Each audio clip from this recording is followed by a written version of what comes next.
Cómo fabricar a una feminista, de Sarah Winter-Hobb. Mi nombre es Dora Torres y voy a leer para ti. Paso 4. Identificación personal. Es verdad que muchas veces las feministas luchan por intereses legítimos. La violencia en contra de la mujer y las violaciones son buenos ejemplos de las lacras a las que ellas se oponen. De acuerdo con el programa de la Línea Directa de Violencia Doméstica de los Estados Unidos, National Domestic Violence Hotline, 1 de cada 3 mujeres ha experimentado algún tipo de violencia física de una pareja íntima, incluyendo golpes y empujones. Los mismos datos nos dicen que 1 de cada 10 mujeres ha sido violada por una pareja íntima. La Red Nacional de Violación, Abuso e Incesto, RAINN por sus siglas en inglés, es la organización más grande de los Estados Unidos que lucha contra la violencia sexual. La misma ha publicado una serie de datos estadísticos sobre los abusos y violaciones infantiles, tales como 1 de cada 9 niñas y 1 de cada 53 niños menores de 18 años sufre abuso o agresión sexual a manos de un adulto. El 82% de todas las víctimas menores de 18 años son mujeres. Las mujeres de 16 a 19 años tienen 4 veces más probabilidades que la población general de ser víctimas de violación, intento de violación o agresión sexual.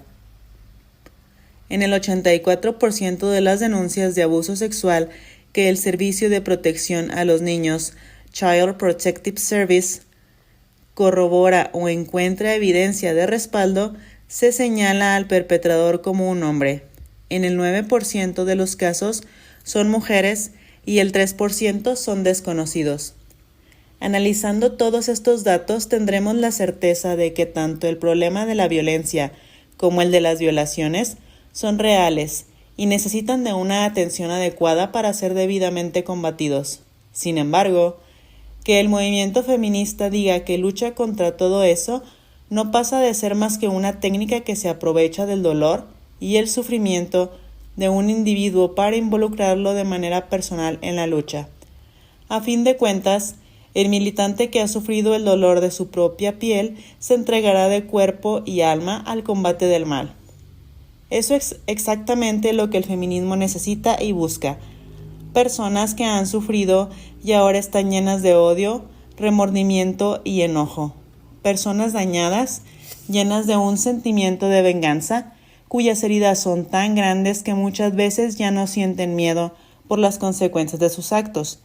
Las personas que han sufrido mucho son las mejores militantes, porque realmente han perdido tanto que ya no les queda nada más que perder. El feminismo actuará de manera soterrada y cínica y utilizará estos problemas genuinos con 2 objetivos. El primero será disfrazarse como un movimiento legítimo que está realmente preocupado por el bienestar de las mujeres y desea pelear por ellas y sus derechos. El segundo es atraer a estas víctimas y hacerles creer que son útiles dentro del movimiento, explotando sus dolores y convirtiéndolas en militantes de la causa a través de la identificación personal con el tema. No es que las feministas estén realmente interesadas en tales infortunios, porque si lo piensan bien, existen enormes fondos públicos y un financiamiento externo dedicados a estos temas, puestos al servicio del Estado e instituciones internacionales que son apetecibles entre las feministas. Ante tales incentivos, no podemos negar que existe la necesidad de perpetuación de ciertos problemas que nunca terminan de resolverse. Por lo tanto, podría decir que nadie contribuye más a la perpetuación de la violencia en contra de la mujer y la perpetuación de las violaciones que el propio movimiento feminista. Por ejemplo, cuando el expresidente brasileño Jair Bolsonaro era todavía diputado federal, llegó a presentar un proyecto de ley instituyendo la castración química de violadores y pedófilos. ¿Cuál fue la reacción de la bancada feminista? Votaron en contra. Lo mismo ha pasado en Argentina, donde las diputadas feministas María Cristina Brites, Juliana Di Tulio, Victoria Donda y Miriam Bregman votaron en contra de un proyecto de ley que instituía la prisión efectiva para los violadores. Además de colaborar con todo el sistema que verdaderamente oprime y abusa de las mujeres, el feminismo disfrazado de amigo y protector les ofrece las más falsas soluciones y termina conduciendo a sus militantes a adherirse a los tipos más ridículos de manifestaciones públicas y protestas. De seguro recuerdan el bailecito que se viralizó por toda Latinoamérica y consistía en una especie de flash mob torpe, donde las feministas cantaban y bailaban juntas mientras entonaban con voz fuerte y al unísono el himno "El violador eres tú". De alguna manera, estas señoritas fueron llevadas a creer que su actitud podría realmente cambiar el mundo de la mujer vulnerable y víctima de violencia. Es evidente que ver un video así de 50 mujeres, algunas semidesnudas y otras con carteles, llama mucho la atención, pero eso no cambia el hecho de que mientras ellas vuelven a sus casas a postear una fotito del acontecimiento del día en Instagram, otras mujeres siguen siendo víctimas. Traduzcamos lo obvio, entre la protesta feminista con la performance de un violador en tu camino y el hogar de la mujer abusada no hubo conexión alguna y por lo tanto, el sistema de opresión real continuará existiendo. ¿Te imaginas cuántas vidas reales de víctimas de violencia podrían ser cambiadas si las feministas realmente estuvieran interesadas en servir y obtener cambios reales y significativos entre las mujeres y no solo en protestar y dar grandes declaraciones? Y si de verdad están interesadas en la vida pública, entonces, que se dediquen a presionar a los políticos con el fin de que realmente hagan las provisiones adecuadas para el desarrollo de políticas de fortalecimiento de la seguridad pública, económicas y de derechos humanos, que sean tomadas en cuenta y debidamente aplicadas. Eso sí cambiaría el mundo de las mujeres. Servir es ayudar a aquellas que realmente necesitan ayuda y usar todas las fuerzas posibles para que esa ayuda se concrete. Lamentablemente, lo que vemos es que los problemas siguen en aumento a pesar de todo el dinero invertido, la creación de posiciones estatales y toda la promoción que se recibe a través de los medios de comunicación. Por otro lado, llega a ser ridículo pensar que mostrar los pechos o llenar de pintas un monumento público hará que un agresor o violador cambie de idea. No obstante, lo anterior vuelve a probar mi punto. No es del interés del feminismo que acaben las agresiones y atentados en contra de las mujeres, pues si eso sucediera, no habría ningún otro justificativo para mantenerse de pie. No solo se trata de llamar la atención de la población o las autoridades a través de esos métodos denigrantes. Hay muchas cosas objetivas que sí son útiles y se pueden hacer en orden y decencia. Existen, por ejemplo, instrumentos de comunicación institucional con los gobernantes, como los sindicatos, los colegios profesionales, la actuación de la sociedad civil organizada, el cabildeo y toda acción directa, pacífica y legal. Sí existe un deseo real de presionar por un cambio. Hay cientos de métodos pacíficos y ordenados para generar presión política y social. Me pregunto si los métodos feministas son realmente útiles a la luz de los resultados obtenidos. Lo que sí vemos es un terrible ciclo de violencia. El feminismo crea el problema a través de la revolución sexual. Después, toma los frutos de una generación desgraciada por las consecuencias, les vende una falsa solución e incluso utilizan a la gente como mano de obra esclava para la producción, el desarrollo y la aplicación de una ideología. Lo cierto es que no hay mejor propaganda que aquella que puede atrapar tu corazón. Yo mismo tenía un enojo incontrolable dentro de mi corazón.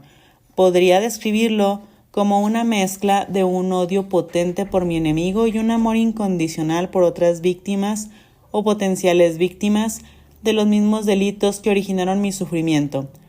Les contaré algo de mi propia vida a continuación. Mi propia historia. Nací en una familia de clase media baja en el interior del estado de Sao Paulo. Fui la última de 3 hijos. Durante toda mi niñez y adolescencia fui víctima de violencia por parte de mi hermano del medio. No solo yo, sino también mis padres.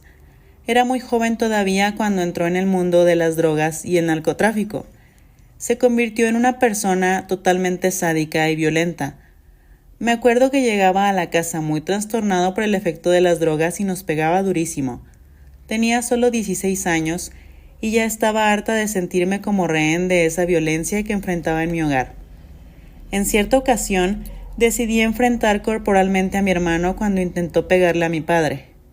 Fue obvio que no había sido una buena idea, pues mi hermano sacó un arma que tenía entre su ropa, me agarró por el pelo y metió el arma en mi boca.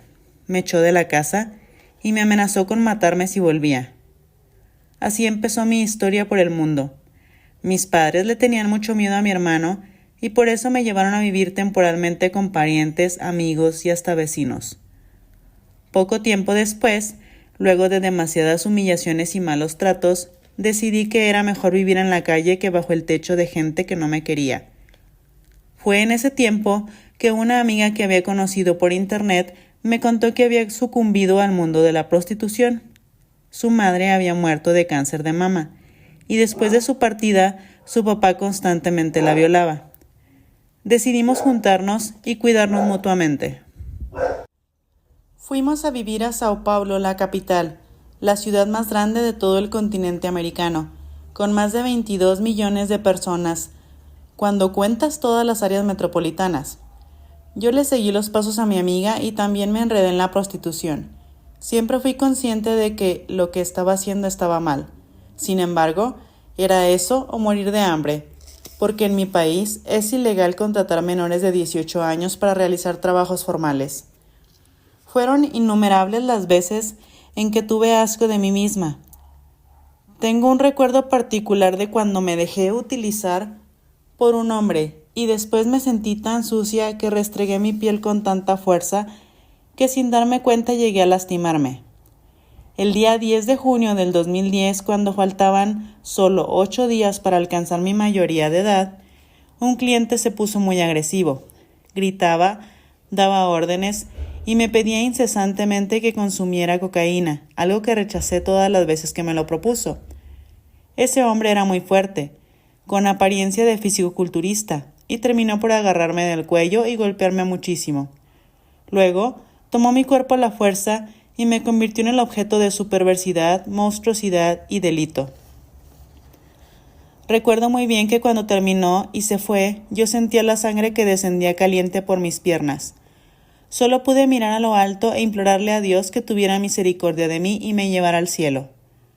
Rogaba con las pocas fuerzas que me quedaban para que Dios finalizara lo que ese hombre había comenzado. Sin embargo, no pasó absolutamente nada. Todo el profundo dolor físico y psicológico continuaba igual, y lo peor es que yo seguía en este mundo. Ese mismo día en que Dios no me permitió morir, fue que tomé la decisión de vengarme de él. Durante toda mi vida, había escuchado que Dios era mi padre, que quería mucho, me cuidaba, y que yo tenía que ser una niña buena para que me permitiera entrar al cielo. Pero ¿cómo podría sentir el amor de Dios por mí cuando me encontraba en una situación tan horrenda? Es verdad, yo quería culpar a alguien, pues como víctima jamás podría ser culpada. Entonces, decidí culpar a Dios, a la familia como institución y a los hombres. Lo que estaba viviendo, mis pensamientos y mis terribles circunstancias me estaban convirtiendo sin darme cuenta en una posible presa del movimiento feminista.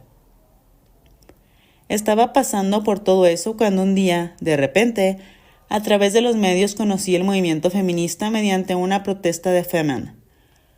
Busqué en Google y leí las definiciones que hicieron despejar las lágrimas de mis ojos. El diccionario de la Real Academia Española decía que el feminismo era una doctrina social favorable a la mujer, a quien concede capacidad y derechos reservados antes a los hombres, así como un movimiento que exige para las mujeres iguales derechos que para los hombres. Eso era exactamente lo que necesitaba, un movimiento de mujeres que entendían el sufrimiento que yo cargaba con tanto dolor. Las veía como compañeras a las que podría unirme para luchar en contra de todos los males que afectan a las mujeres y así no solo vengarme de quien me había hecho mal, sino también proteger y salvaguardar a otras mujeres. Yo estaba en un lugar confuso y oscuro, en una posición de absoluta debilidad. Estaba pisando una línea gris muy tenue entre el bien y el mal. Tenía intenciones buenas en mi corazón, pero estaba utilizando métodos errados que terminaron inculcando en mi mente. Son innumerables las mujeres feministas que conocí en estos más de 10 años de vida pública en las que he visto más de 15 países. Es triste decirlo, pero esas mujeres también habían sido víctimas de violencia y muchas de ellas siguen sufriendo de depresión, ansiedad y otros trastornos emocionales. Si el feminismo es tan empoderador, me pregunto, ¿por qué una vez que una mujer se une al movimiento, esos hoyos negros del corazón no se cierran? Lo que sucede es completamente lo opuesto. Las feministas nunca ayudan a ninguna mujer a recuperarse física o emocionalmente, pero sí la convierten en una mujer más histérica y paranoica que llega a perder la razón. El feminismo no ayuda, nunca ayudó y jamás ayudará a las mujeres víctimas de violencia, pues perderían su mano de obra esclava que finalmente les sirve para cumplir con sus objetivos.